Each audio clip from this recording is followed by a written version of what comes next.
Warning ఇవ్వదలుచుకున్నాను. ఈ bouncers అందరు కూడా వార్నింగ్ ఇవ్వదలుచుకున్నాను. ఈ బౌన్సర్ సప్లై చేసే ఏజెన్సీస్ ఎవరైతే ఉన్నారో వారికి నేను వార్నింగ్ ఇస్తున్నాను.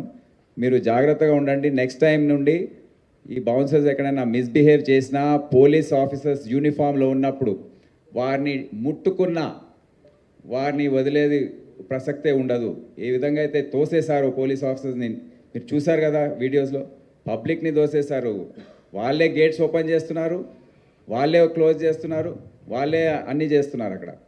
సో ఈ విధంగా వ్యవహరిస్తే మళ్ళీ లా అండ్ ఆర్డర్ పోలీస్ ఏం చేస్తుందండి? It's becoming a challenge. So ఇప్పటి నుండి వివిఐపీస్ ఎవరైనా కానివ్వండి, పూర్తి బాధ్యత వారిదే ఉంటుంది. వారి బౌన్సర్స్ ఏ విధంగా వ్యవహరిస్తారు పూర్తి బాధ్యత వారిదే ఉంటుంది. బౌన్సర్స్ సప్లై చేసే ఏజెన్సీస్దే ఉంటుంది. వారిని